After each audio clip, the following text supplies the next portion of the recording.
무영교에서 유영교회로 오늘의 묵상입니다. 오늘은 마태복음 28장 18절에서 20절까지 말씀을 묵상하겠습니다. 성경 말씀을 보겠습니다. 예수께서 나와 말씀하여 이르시되 하늘과 땅의 모든 권세를 내게 주셨으니 그러므로 너희는 가서 모든 민족을 제자로 삼아 아버지와 아들과 성령의 이름으로 세례를 베풀고 내가 너희에게 분부한 모든 것을 가르쳐 지키게 하라. 볼지어다 내가 세상 끝날까지 너희와 항상 함께 있으리라 하시니라. 오늘은 마태복음 마지막 시간으로 예수님께서 승천하시기 전에 제자들에게 주신 사명에 대해 함께 묵상하려고 합니다. 오늘 본문 말씀 전 9절 보면 마태복음 28장 17절입니다. 예수를 배웁고 경배하나 아직도 의심하는 사람들이 있더라. 지금 예수님은 부활하셔서 제자들과 사람들 안에 계신 것입니다. 십자가에서 죽으신 것을 본 사람들이 다시 살아나신 예수님을 보고 의심하고 있습니다. 그런데 이것이 신앙입니다. 신앙은 누구도 자랑할 수 없습니다. 내 자신이 많은 체험을 했다고 신앙을 자랑할 수 없는 것이죠. 모태신앙인은 교회 오래 다녔습니다. 그런데 여전히 우리 마음 저 깊은 곳에서는 예수님을 향한 의심이 있습니다. 이 의심은 곧 우리 삶의 염려와 근심으로 증명을 합니다. 예수님의 이름으로 기도하지만 여전히 우리는 세상의 염려와 걱정에서 이기지 못하고 있습니다. 예수님의 이름으로 기도하지만 여전히 우리는 내가 인생의 주인이 되어서 살아갑니다. 이런 우리 신앙의 삶 가운데 예수님은 예수님의 제자들이 해야 할 일과 목회자나 성도가 해야 할 일들에 대해 말씀하셨습니다. 첫 번째는 모든 민족을 제자로 삼는 것, 두 번째는 아버지와 아들과 성령의 이름으로 세례를 베푸는 것, 세 번째로 예수님께서 우리에게 분부한 모든 것을 가르치는 것, 네 번째로 예수님의 말씀을 지키게 하는 것입니다. 첫 번째, 모든 민족을 제자로 삼는 것은 우리의 헌신이 없다면 가능한 일이 아닙니다. 더 나아가 내 자신이 예수님의 제자로 살지 않으면 다른 사람을 예수님의 제자로 세우는 것이 아니라 내 제자로 세우게 됩니다.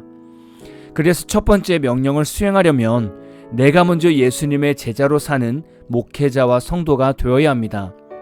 우리는 내 자신을 부인하며 살고 있는가? 우리는 내 십자가를 지고 있는가? 나는 하나님을 사랑하며 살고 있는가?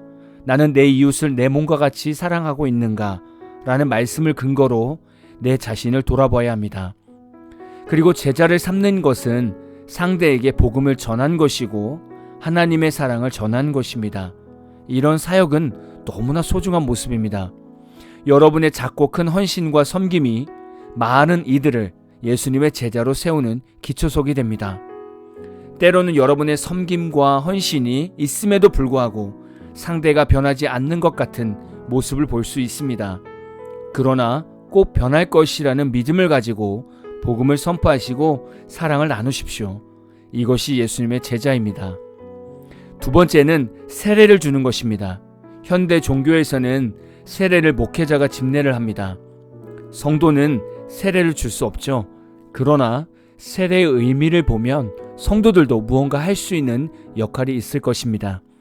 세례의 의미는 예수님으로 인해 원죄에서 자유하고 하나님의 백성이 되었다는 의미입니다. 나는 죽고 예수로 살았다는 결단과 같습니다. 성도가 다른 이들에게 세례를 줄 수 있는 것은 여러분이 세례 교인답게 살아가시면 됩니다. 죄에서 떠난 삶, 나는 죽고 예수로 사는 삶을 불신자들에게 비춰지게 하시면 됩니다. 그러면 그들에게 우리의 착한 행실을 보게 하고 그들이 하나님을 찾는 은혜의 역사가 일어나게 될 것입니다. 세 번째는 예수님께서 말씀하신 모든 것을 가르치는 것입니다.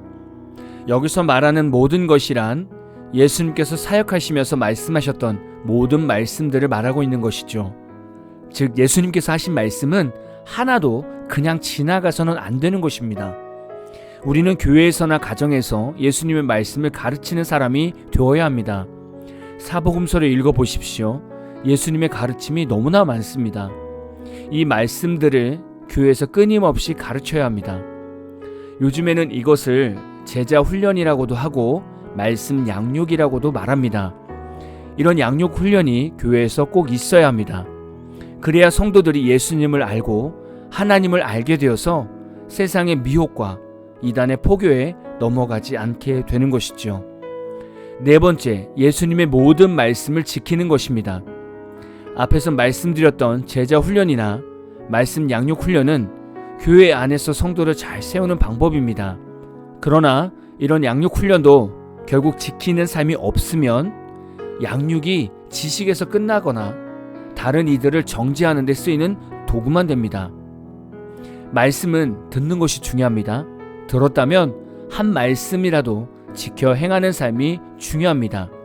지키지 않는 말씀은 우리에게 아무런 능력이 되지 않습니다. 어떤 목사님이 한 교회에 부임하셔서 설교를 했답니다. 당연히 새로운 목사님으로부터 첫 설교를 들었으니 얼마나 좋았을까요? 그런데 수요 예배 때에도 주일 설교와 똑같은 설교를 하셨답니다.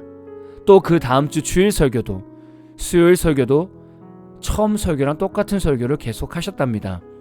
장로님들은 목사님이 처음에 똑같은 설교를 하실 때 목사님이 이제 부임하셔서 바쁜 일정 때문에 설교 준비를 못 하셨나 보다라고 이해하셨답니다. 그런데 목사님이 계속 똑같은 설교를 하고 계시니까 장로님들이 목사님을 찾아가셨답니다. 그리고 왜 매 예배 시간마다 똑같은 설교를 하십니까?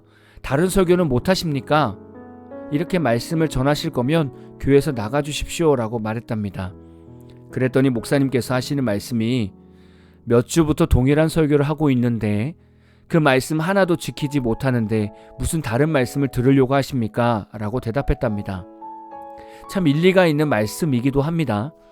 우리는 예수님의 많은 말씀 중에서 단 한 말씀이라도 제대로 지키며 살고 있는가를 돌아보아야 합니다. 그리고 그 말씀을 통해서 나는 제자가 되어가고 있는지, 나는 다른 사람을 제자로 세우고 있는지를 돌아보아야 합니다. 예수님께서는 우리에게 이런 엄청난 사명을 남기시고 떠나셨습니다. 얼마나 부담이 되는 말씀입니까? 그런데 예수님은 이렇게 말씀하셨습니다. 내가 세상 끝날까지 너희와 항상 함께 있으리라.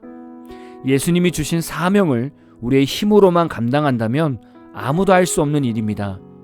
예수님께서 성령님을 우리 가운데 보내셔서 예수님이 우리와 함께 거하고 계셔야 예수님이 분부한 모든 것을 감당할 수 있게 됩니다. 우리는 예수님으로부터 마지막 사명을 받은 성도들입니다. 우리가 서 있는 곳에서 주님의 사명을 하나하나 수행하는 믿음의 제자가 되시기를 진심으로 축복합니다. 오늘 마무리 찬양은 강찬님의 사명자라는 찬양입니다. 찬양 후에는 잔잔한 연주곡이 있습니다. 말씀을 생각하면서 기도하는 시간을 가져보십시오.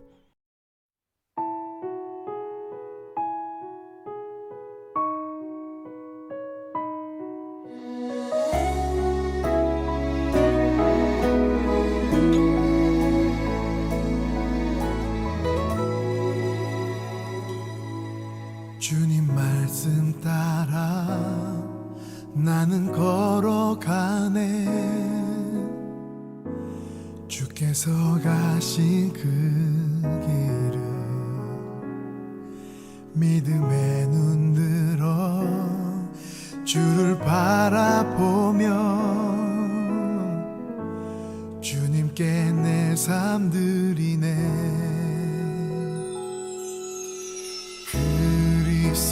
그리스도 그 거룩한 이름 생명 다해 그 길을 걸으리.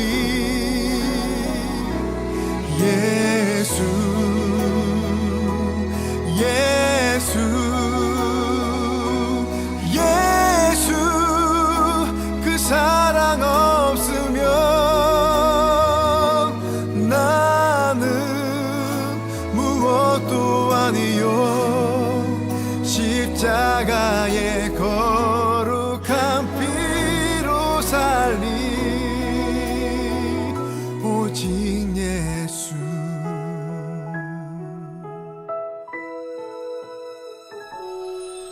믿음에 눈들어 주를 바라 바라보며 주님께 내 삶 드리네. 그리스도 그 거룩한 이름 생명 다해 그 길을 걸으리.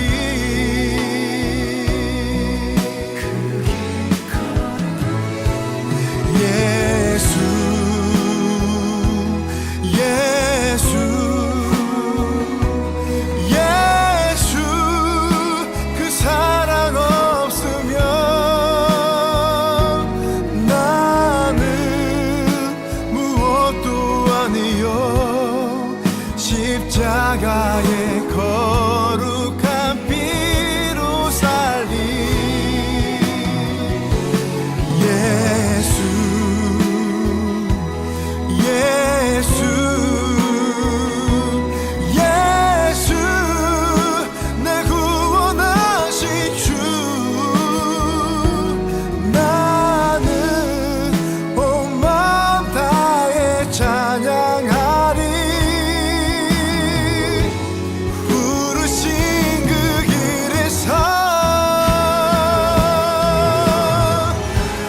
나의 달려갈 길과 주 예수께 받은 사명 그 복음 위에 내 생명 드리.